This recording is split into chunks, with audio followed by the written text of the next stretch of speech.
오늘의 말씀은 구약성경 출애굽기 20장 1절로부터 6절까지의 말씀입니다. 모두 소리내어 읽겠습니다. 하나님이 이 모든 말씀으로 일러 가라사대 나는 너를 애굽 땅 종 되었던 집에서 인도하여 낸 너의 하나님 여호와로라. 너는 나 외에는 다른 신들을 내게 있게 말지니라. 너를 위하여 새긴 우상을 만들지 말고 또 위로 하늘에 있는 것이나 아래로 땅에 있는 것이나 땅 아래 물속에 있는 것에 아무 형상이든지 만들지 말며 그것들에게 절하지 말며 그것들을 섬기지 말라. 나 여호와 너의 하나님은 질투하는 하나님인즉 나를 미워하는 자의 죄를 갚되 아비로부터 아들에게로 3, 4대까지 이르게 하거니와 나를 사랑하고 내 계명을 지키는 자에게는 1000대까지 은혜를 베푸느니라. 주 대신 하나님, 오늘도 주의 이름을 부르며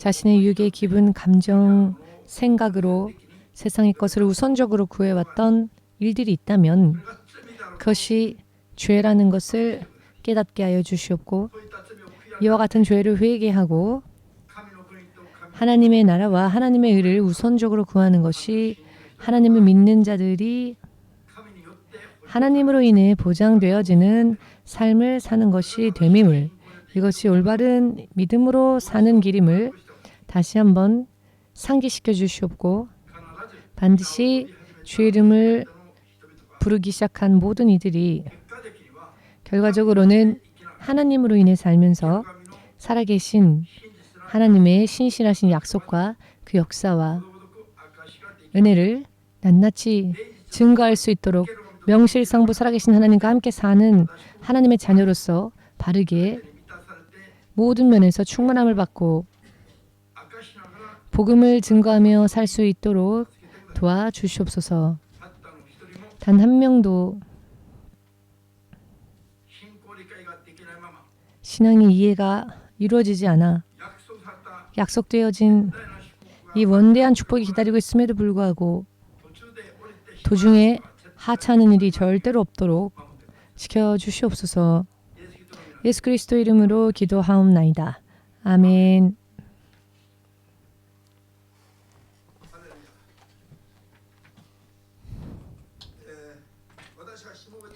제가 주의 종으로 부름을 받고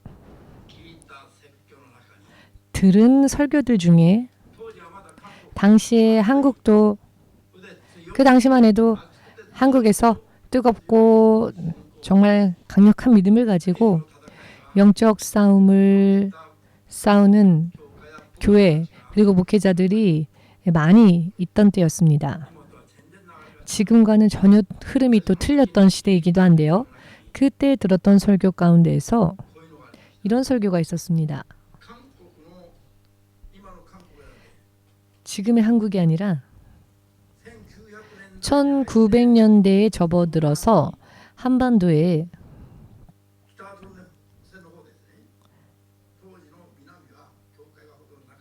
북한에 비해서 남한은 교회가 그렇게 많이 있지 않았습니다.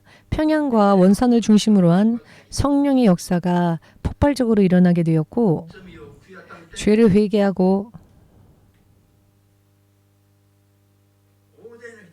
많은 이들이 하나님 앞에 엎드리고 울고 죄를 고백하고 회개하며 성령의 능력을 구하고 하면서 폭발적으로 부흥이 일어나게 되었고요. 당시에 지금은 북한의 평양은요. 그 당시만 해도 동방의 예루살렘이다라고 불리워질 정도로 동방의 예루살렘이다라고 불리워질 정도로 그 명성이 높았습니다. 부흥이 일어났기 때문입니다. 그러나 시간이 흐르고 1940년대 초반부터 당시 일본의 통치하에 있었던 북한 평양의 교회들은 그 당시에 식민지 하에 있었던 나라의 교회로서 일본 정부에 의한 신사참배를 강요받았었는데요. 신사참배를 하고 말았습니다. 제가 지금도 조찬 기도회를 가게 되면 일본 목사님들이 반드시 하는 것이 있는데요. 먼저 예배를 목도로 시작하는 것입니다. 목도로 시작하는 것. 그런데 목도로 시작할 때 이 목도가 과연 누구를 향한, 누구에게 머리를 내리는 것인가 하면은, 머리를 숙이는 것인가 하면은 먼저 천황에게, 그 당시에 일본의 왕 천황에게 머리를 조아리고 그 후에 예배를 드리고 또 찬양을 하고, 이런 흐름으로 만들었습니다. 한국의 교회들도 먼저 예배를 시작하기 전에 천황에게 머리를 조아리고 이것을 우선적으로 했습니다.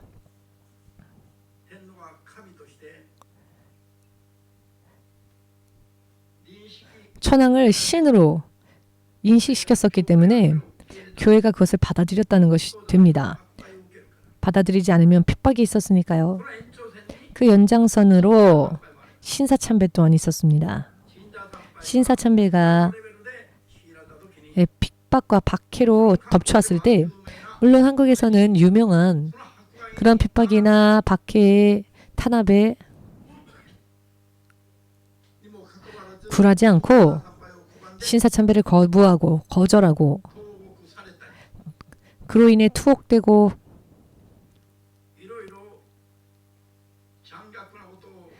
이런저런 잔혹한 일들을 당하고 순교하신 목사님들도 계십니다. 그러나 대부분은 신사참배를 하고 말았습니다. 그 후에 1945년 한국이 일제 식민지하에서 자유를 얻게 되었지만 문제는 북한과 남한이요. 북한에는 구소련군과 함께 김일성이 공산주의를 가지고 북한을 그 당시 38선이라고 하여서 38선에서부터 그것을 기준으로 북쪽을 침략하게 되었죠. 남한은 이승만 대통령, 그는 크리스찬이었는데요. 이승만 대통령으로 인해 대한민국 정부가 예수님을 토대로 한, 믿음을 토대로 한 정책을 시작하게 되었습니다. 그런데 북한은 그때까지 있었던 교회도 말살하는 정책, 거의 괴멸 상태가 되었습니다.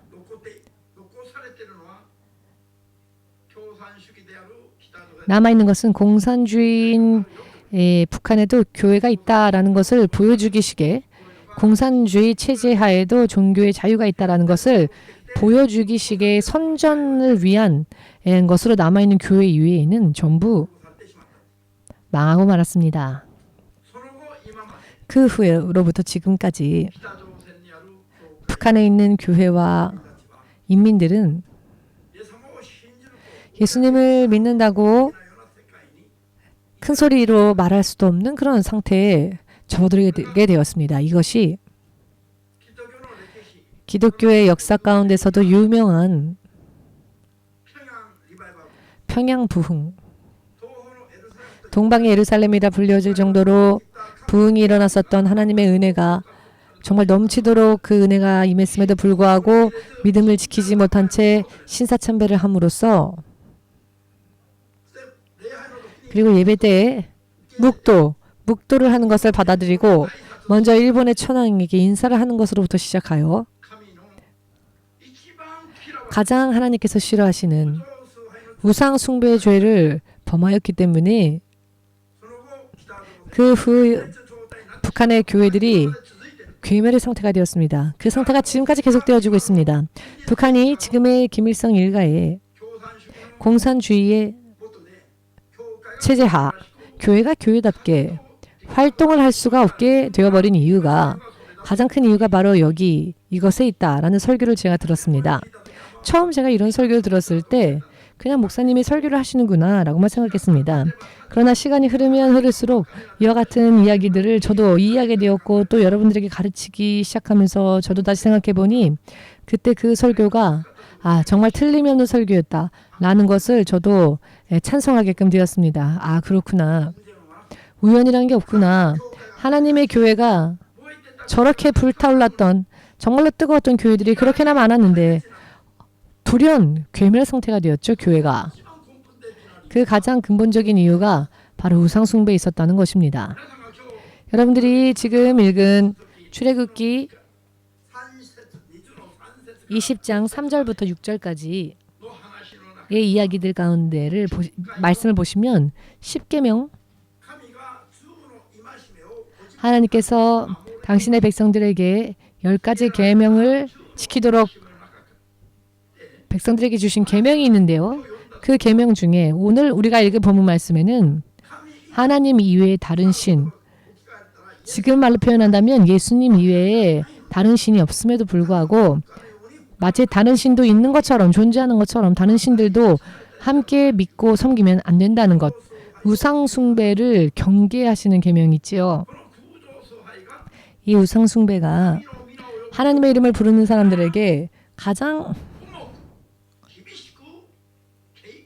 무겁게 그리고 엄하게 경계되어지는 말씀이었습니다. 하나님 이외에 그 어떠한 모양의 형상도 만들지 말라. 그 정도로 하나님은 엄격하게 엄하게 하나님께서 교훈하시고 경계하신 말씀이 바로 하나님 이외에 다른 신을 섬기는 것, 하나님을 섬기는 마음에서 다른 신을 섬기는 마음으로 옮겨지는 것, 이것을 먼저 하나님은 경계하셨습니다. 이것이야말로 가장 하나님께서 가증스럽게 여기시는 것이다. 이런 죄를 범한 자에 대해서는 일본어 번역으로 보시면 나는 열정의 하나님이다 라고 기록되어 있는데요. 조금 의미가 틀립니다. 이것을 알기 쉽게 다른 말로 단어로 표현한다면 하나님께서는 질투하신 하나님이시다. 질투하시는 하나님이시다. 시기하시는 하나님이시다. 라고 할 수 있습니다. 하나님으로부터 다른 곳으로 우리의 마음이 옮겨지는 것을 하나님은 보실 수 없다는 겁니다. 하나님은 시기하신다는 겁니다. 또한 이것을 하나님은 죄로 다루시고 자손 3대, 4대에 이르기까지 그 조상의 죄까지 후손 3, 4대가 되기까지 지나가기까지 그 죄에 대한 책임을 물으신다 하십니다. 굉장히 엄하게 경계하시는 말씀이 무엇인가 하면은 이런 우상 숭배의 죄인 것입니다. 저렇게나 뜨겁게 불타올랐었던 북한의 평양에 있는 많은 교회들이 그 당시만 해도 남한에는 교회다운 교회들도 거의 없었는데 그럼에도 불구하고 근본적인 우상 숭배를 그것도 공공연히 교회들마다 공공연히 행함으로써 북한에 있는 교회들이 괴멸 상태에 빠지게 되었고 그 촛대가 옮겨지고 남한으로 옮겨졌다는 것입니다. 그리고 한국 전쟁이 끝나고 난 뒤에 남쪽에서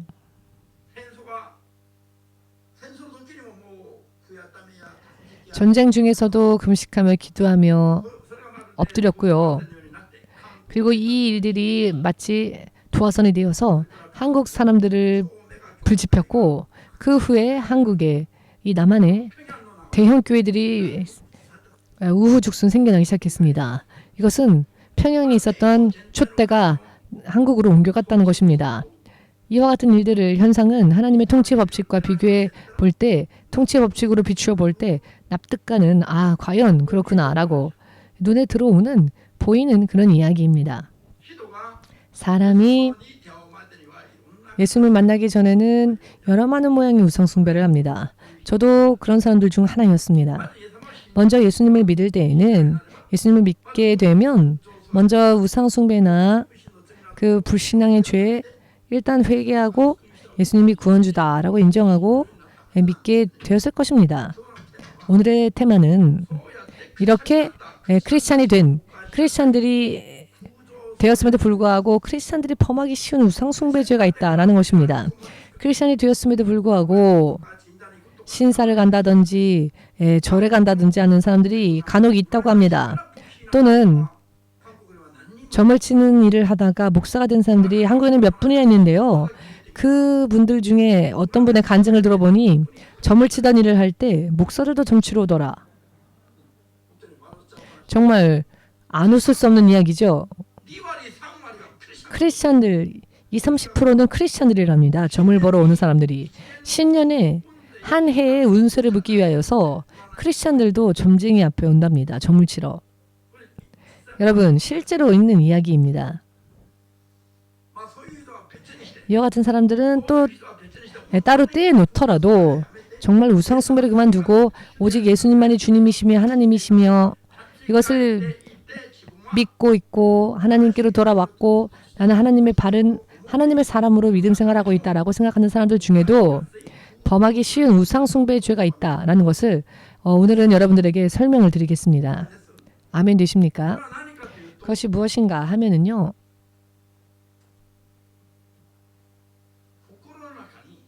마음속으로 우선순위가 하나님과 하나님의 나라, 하나님의 말씀을 먼저 지키고 순종하고자 하는 믿음보다 이것만은 다 할 수 있지만 이것만은 못한다 라는 게 있어서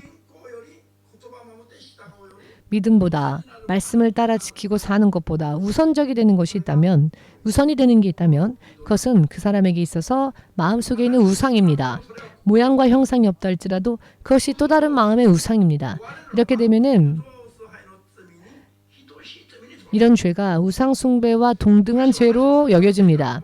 예전에 저와 교류가 있었던 어느 한 목사님께서 학교 선생님, 교사 출신이었던 목사님이셨는데요. 그렇기 때문에 교육에 대한 열심이 있고 학생들에 대한 그 교사로서의 교육열이라고 할까요? 교육자로서의 양심이라고 할까요?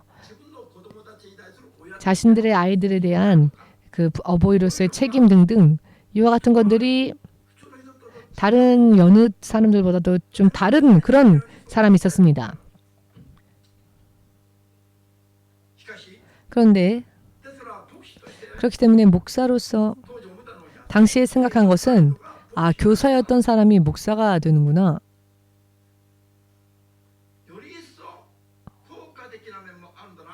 그러면은 더 한층 효과적인 부분도 있겠다 싶을 정도로 존경스러운 부분들도 많이 있었습니다. 그런데 이 목사님에게는 한 가지 문제가 있었습니다. 아들에 대한 그 애정이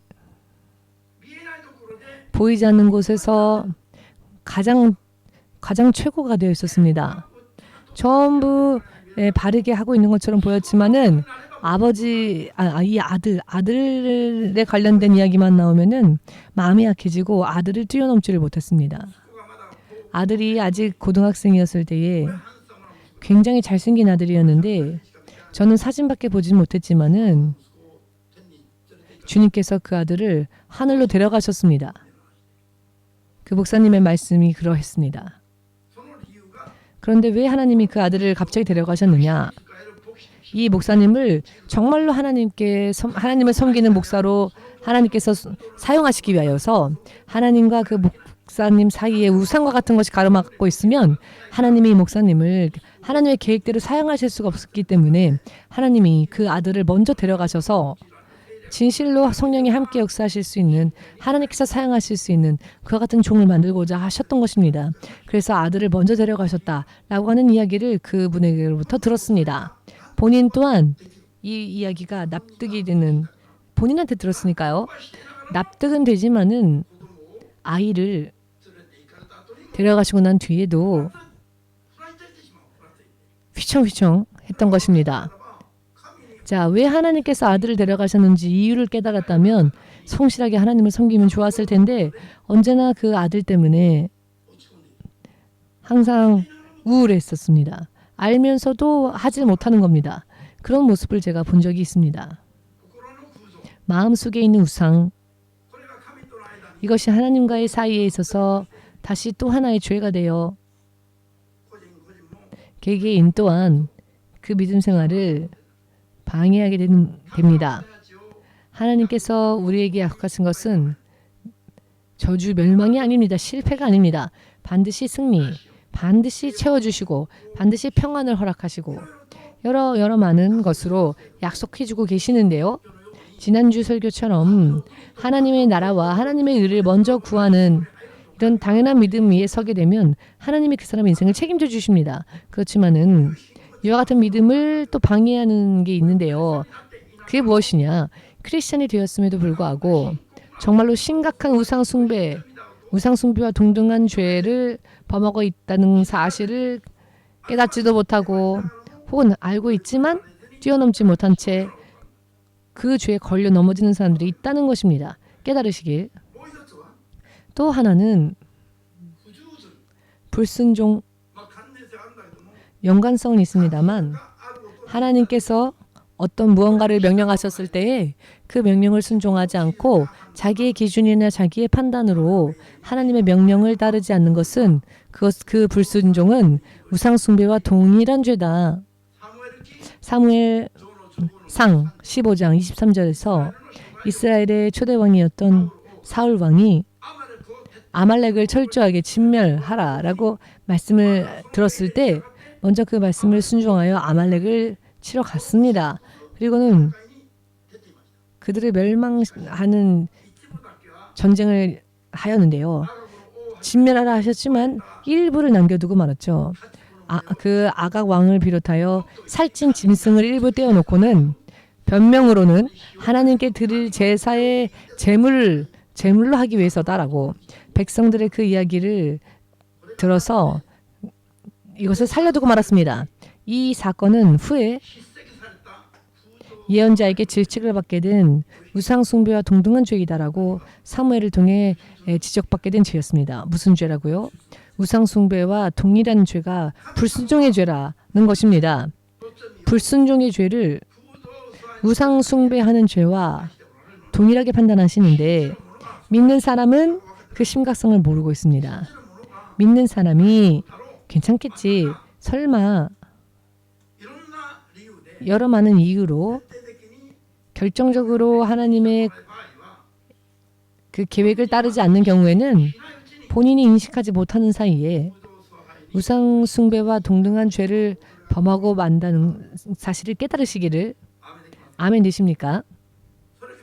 그리고 성경은 확실하게 또 가르쳐주고 계시는 우상 숭배에 대한 죄가 있는데요. 그것은 탐욕의 죄이다. 탐욕. 이스라엘 민족이 광야에서 만나와 물 위에는 먹고 마실 것이 없었던 생활을 살아야 했었을 때, 그와 같은 삶으로 인도받았었을 때에 고기도 먹고 싶다, 야채도 먹고 싶다 라고 불평불만을 말하는 이야기를 들으시는 하나님께서 메추라기 때를 하늘로부터 마치 눈처럼 수북히 쌓이도록 내려주셔서 그 높이가 우즈라에 쌓인 높이가 니암마, 이것은 약 90cm를 뜻하는데요. 지면에서부터 이 정도의 높이가 될 때까지 사방팔방 하룻길을 꼬박 걸었을 때의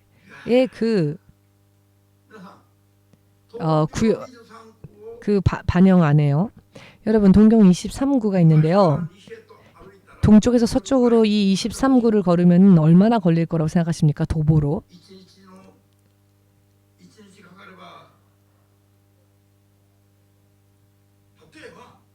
예를 들면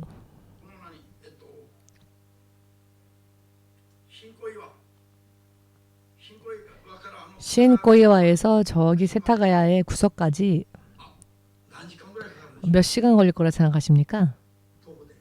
도보. 하루는 안 걸리겠죠.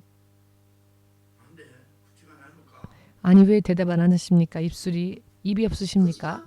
4시간?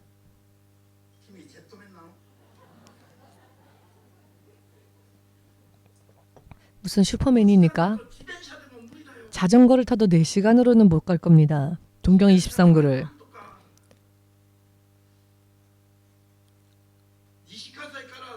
니시카사이에서 세타가야까지 자전거로 2시간 걸린 적은 있었는데요.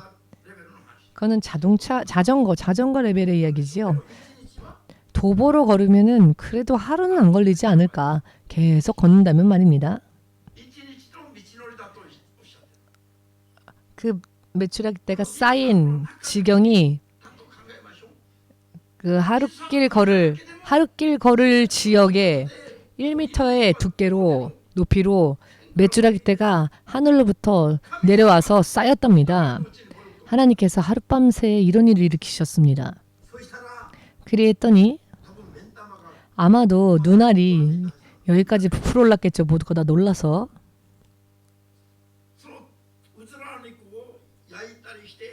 그 메추라기를 구워서 먹기 위해 입으로 넣으려고 한 순간 이빨과 이빨 사이에 그 고기가 아직 남아있을 때에 아직 씹지도 않았을 때에 딱 이 상태, 딱 이 먹으려고 하는 상태, 딱 바로 입술에 지금 막 넣은 상태, 그 상태에서 하나님께서 저들을 치시기 시작했습니다.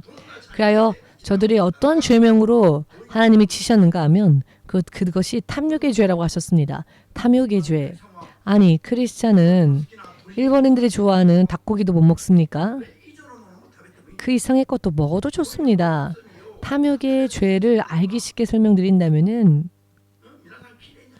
여러분 여성들이 아름답게 화장하고 치장하고 아름다운 모습으로 치장하면은 마치 탐욕과는 거리가 먼 것 같은 그런 사람처럼 보이죠? 머리가 이렇게 까지고 100kg 정도 나가는 아저씨 그런 사람들은 탐욕적으로 보이십니까? 그런 이야기들이 아닙니다. 겉만 봐도 탐욕스러워 보인다. 그런 이야기가 아니고요. 여러분들이 아무리 가냘프고 화장으로 열심히 치장해도 탐욕의 죄를 범할 수 있다는 겁니다. 무엇이 탐욕인가? 하나님께서 인정하지 않으신 것, 허락하지 않으신 것까지 구하는 것이 탐욕의 죄라는 것입니다. 하나님께서 허하시고 허락하신다면 메추라기 때보다 훨씬 더 나은 것을 구하여도 그것은 탐욕의 죄가 아닙니다. 우리가 이번에 들어가게 될 새 성 예루살렘은 메추라기 고기는 냄새 나서 천국에 둘 수도 없을 정도입니다. 그 정도로 천국에는 새 성 예루살렘에는 얼마든지 맛있는 음식들이 있습니다. 그러나 그런 음식들을 먹어도 천국에서는 그것을 먹을 때 탐욕이라고 하지 않으십니다. 왜냐하면 하나님께서 허락하신 것이니까. 그러나 광야에서는 틀립니다. 하나님은 광야에서는 물과 만나로 만족하라 하셨습니다. 그리고 광야에서는 오직 물과 만나로만 만족하며 하나님의 말씀대로 살기 위한 훈련을 받아야 하는 곳이었습니다. 그렇기 때문에 그 훈련을 받아야 하는 그 상황 속에서 하나님께서 허락하신 것 이상을 구하는 것이 탐욕이라는 것입니다. 메추라기 고기를 구한 것이 탐욕이 아니라 허용되어지지 않은 것을 구했기 때문에 탐욕이라고 하셨던 겁니다. 이것이 성경이 말하는 탐욕의 정의입니다. 자, 여러분들이 이것을 깨달으신다면 탐욕이 어떤 죄인지 헷갈리지 않으시겠죠? 훈련 때에는 단 하루 바닷가에 훈련받을 때 바닷가에 놀러 갔다 온 것만으로도 하나님께서 엄청난 징계를 주셨습니다. 저는 너무나도 깜짝 놀랐습니다. 내 마음대로 하면 하나님의 이름을 불러도 예수님의 이름을 불러도 주님이 응답하지 않으시는구나. 그러한 상태에 떨어진 적이 있었습니다. 순간. 왜? 훈련에 들어가서 하나님의 종으로서 하나님으로 인해 사는 것을 최선으로 구하여 살아야 할 때에 세상 친구들과 놀러 갔기 때문에 굉장히 그 사건이 저에게는 큰 교훈이 되었는데요. 허용되어지지 않은 것과 허용되어지는 것이 있습니다. 하나님께서 허락하지 않으시면 단 하루도 내 마음대로 살면 안 됩니다. 아멘 되십니까? 하나님께서 용서하시고 허락하신다면 세상 예루살렘 안에 있는 모든 것을 영원토록 누려도 그것을 탐욕이라고 하지 않으십니다. 더 누려라. 더 즐거워하라. 오히려 하나님은 그렇게 격려하십니다. 믿으십니까? 탐욕이란 게 어떠한 죄라고요? 누군가 명확하게 말씀해 주십시오. 한마디로. 하나님께서 허락하지 않으시는 것을 구하는 것, 그것이 탐욕이다. 이제는 여러분들도 누군가에게 탐욕의 죄에 대해서 설명하실 수 있으시겠죠? 이 탐욕의 죄, 이 탐욕의 죄라는 것이 우상 숭배의 죄와 동일하다. 빌립보서 3장 5절 신약 성경에서는 이렇게 확실하게 또 경고하고 계십니다. 믿으십니까?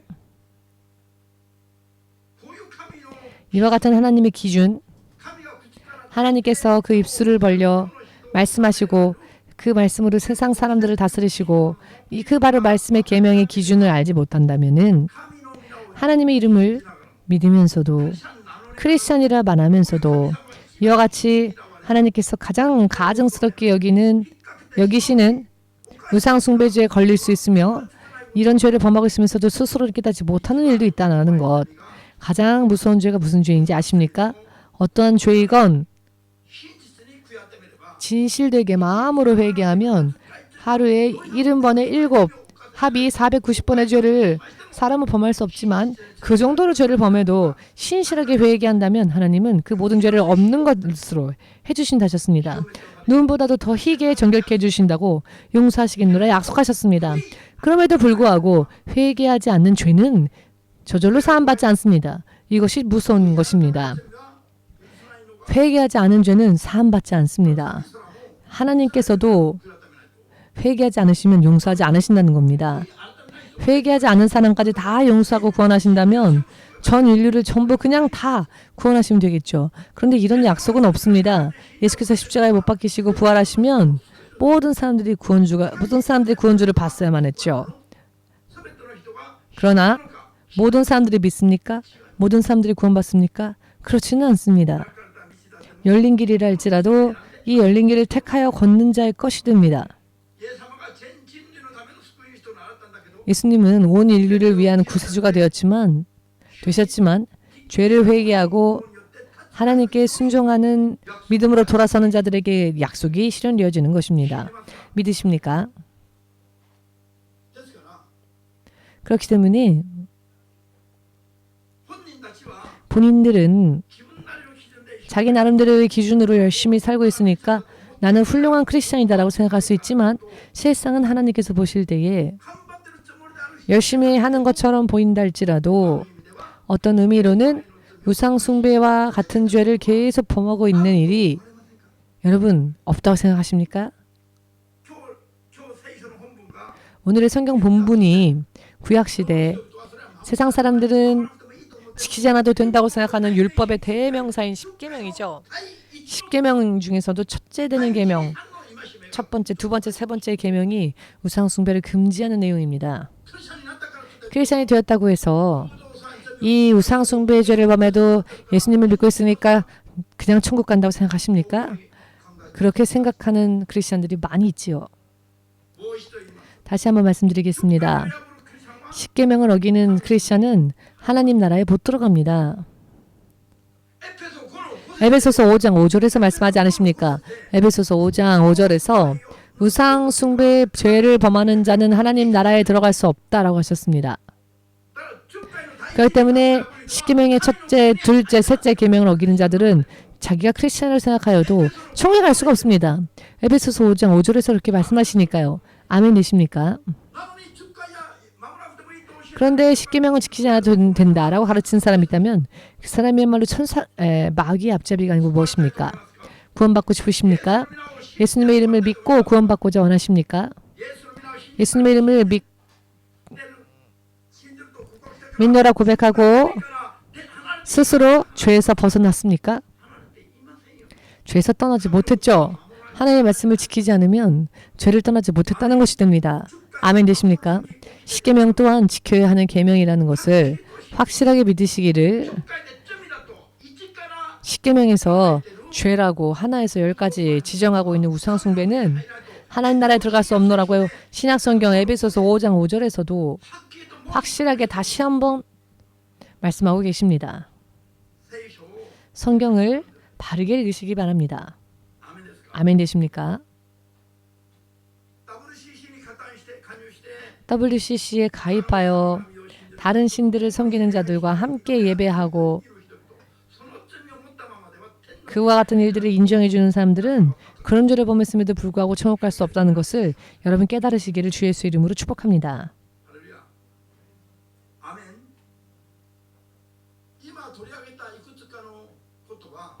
지금 말씀드린 몇 가지의 말씀은 크리스천들이 아무렇지도 않게 어기기 쉬운 그 정도로 심각한 죄는 아니지 않나 라고 생각하면서 나는 믿음이 약하니까 어쩔 수 없지. 이런 죄는 구원과는 관계없다 라고 생각하면서 범하는 죄가 오늘 말씀드린 이런 죄들이라는 것입니다. 그렇기 때문에 무슨 일을 하건 하나님의 뜻인지 어떠한지를 우리는 확인하는 것이야말로 가장 중요합니다. 야고보서 4장 13절부터 15절 사이 말씀 보시면 너희가 오늘 혹은 내일 이런저런 장사를 하자, 외출하여 돈을 벌어오자 라고 생각하는 사람이 있다고 합시다. 스스로 자신의 인생의 계획을 세우는 사람도 있다고 합시다. 이와 같은 계획을 세우기 전에 하나님의 뜻이 무엇인지, 하나님의 뜻인지 어떠한지를 묻는 게 더 중요하다는 것입니다. 그리고 난 후에 하나님의 뜻이라면 무엇이든 열심히 살면서 해야 할 것이며 하나님의 뜻이 아니라면 그만두어야 한다는 것입니다.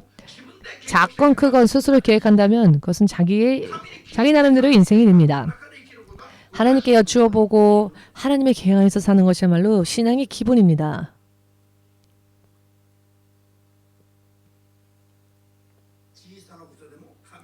작은 것이라도 하나님께 여쭈어보면 하나님께서 가르쳐 주십니다. 이해되십니까? 그것으로서 하나님과 교제를 할 수 있고 하나님으로 인해 사는 것이 무엇인지를 알게 됩니다. 이것이 성장입니다. 믿으시기를.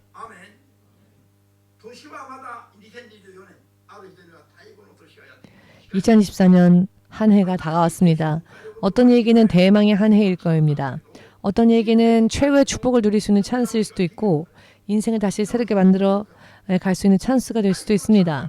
절호의 찬스인데요. 그러나 이와 같은 법칙을 알지 못한 채 매일매일을 맞이한다면 다시 또 구렁텅이에 빠져도 이상하지 않을 또 무서운 나날들이 될 수도 있다는 것입니다. 하나님이 이렇게 다스리시는데 자기는 그와 상관없이 산다면 이것보다 무서운 일이 어디 있겠습니까? 아멘 되십니까? 그렇기 때문에 기도만큼은 끊임없이 하라 하십니다.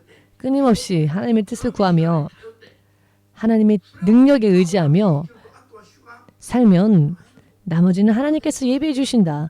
이것이 지난주 설교이지 않았습니까? 마태복음 6장 30절 하나님의 나라와 의를 먼저 우선적으로 구하여 하나님의 자녀로서 살면 나머지는 하나님께서 보장해 주신다. 이 세상에서의 미래뿐 아니라 영원한 저 내세에 있어서의 이 세상 예루살렘에서는 하나님께서 왕의 자리에도 앉혀주신다. 이것이 얼마나 너무나도 멋진 약속입니까? 이런 약속의 가치를 안다면 자기 주장할 수 없을 겁니다. 이것이 얼마나 어리석은 일이며 자기 고집을 부리는 것이 얼마나 어리석은 삶의 행위인지를 볼 수 있게 될 것이기 때문입니다. 성경을 읽으면 성경을 깨달으면 죄가 보입니다. 아멘 되십니까? 기도하지 않는 사람은 많이 맛있는 음식, 스테이크부터 오늘 보니 아침부터 고기 드신 분들 얼굴에 기름이 철철 넘치시는데 이렇게 많이 먹어도 예를 들어서 이렇게 맛있는 것을 많이 먹어도 먹은 것이 위장으로 쌓이기만 할 뿐 소화가 안 된다고 한다면 어떻게 되겠습니까? 먹은 것이 오히려 그 사람의 생명을 떨어뜨릴 것입니다. 건강을 위해 생명을 위해 먹었는데 이것이 소화되지 못하고 위장에 계속 쌓이게 된다면 그것이 소화하지 못한다면 그것 때문에 죽을 것입니다. 그것이 결국 그 생명을 끌어내릴 것입니다. 여러분들은 말씀을 많이 읽고 듣고 해도 이해하지 못한다면 이 성경을 기록해 하신 성령으로 인해 말씀을 이해하지 못하고 하면은 성령으로서 말씀을 이해해야 하는데 그렇지 못하면은 머리에 여러 만 잡생각으로 인해 그 생각이 많아져서 쓰러지고 맙니다. 머리만 커져서 일어나지 못하게 됩니다. 그러나 취한 영의 양식을 성령으로 인해 소화하고 깨달음을 얻으면 이 모든 것들이 내 인생의 전체에 퍼지게 되고 하나님의 능력으로서 능력이 내 인생에서 역사해 주십니다. 최고의 능력, 최고의 축복의 출처가 되는 것입니다. 이해가 되십니까? 성령으로서 깨달음을 받기 위하여서는 오직 성령께 구하여 기도하지 않으면 안 됩니다. 왜냐하면 육신의 생각도 방해를 하고요. 마귀도 방해하기 때문입니다. 너무나도 힘든 일입니다. 그렇기 때문에 한국의 이단 중 유명한 어떤 교주는 목사들보다도 성경을 이단의 교주가 3,000번이나 성경을 읽은 사람이 있습니다. 3,000번 성경 읽고 이단 교주가 됐습니다. 성경을 3,000번 읽고 말씀에 대한 지식은 머릿속에 있습니다. 그러나 그 의미를 이해하지는 못하고 있습니다. 그러나 말씀을 하도 많이 봐서 말씀에 대한 지식은 여느 목사들보다도 더 많습니다. 그러나 성령으로 인해 깨달음을 받지는 못했기 때문에 결과적으로는 어긋나고 결과적으로는 이단의 교주가 된 것입니다. 이 사람 앞에 가게 되면 영적이지 않은 목사들은 꺾이고 맙니다. 그리고는 따라가게 돼버리는 것이죠. 목사들 중에서도 제가 아는 목사님 중에서도 그 이단에 갔다가 온 분이 있습니다. 이 분은 영적인 분이었기 때문에 그곳에 가서 그곳의 책임자들과 이야기하고 이런 것 저런 것은 나쁘지 않냐라고 하니까 도망가더랍니다. 영적인 것을 알고 있는 목사 앞에서는 말을 할 수가 없었답니다. 그러나 영적이지 못한 목사님들은 그곳에 그냥 휩쓸려 갑니다. 무슨 의미인지 이해가 되십니까? 보이십니까? 의미가? 여러분, 기도하지 않으면 성령이 역사하려고 할 때 기도하지 않는 사람들도 병이 낫고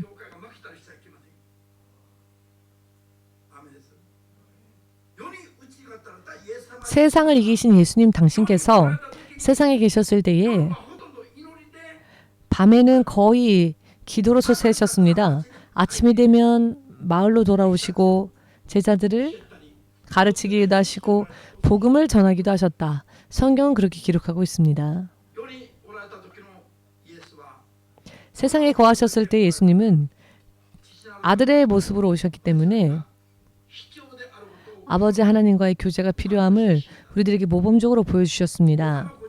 예수님 당신께서 먼저 기도하지 않으시거나 아무것도 하지 않으실 정도로 예수님은 항상 기도하시고 마을로 들어가셨고 기도하실 밤에는 오직 하나님과 교제하며 기도하시고 낮에는 또 하나님의 그 성령의 능력으로 말씀을 가르치시고 전하고 이 복음서의 기록을 믿으시면 아멘으로 주님께 영광 돌리시기 바랍니다.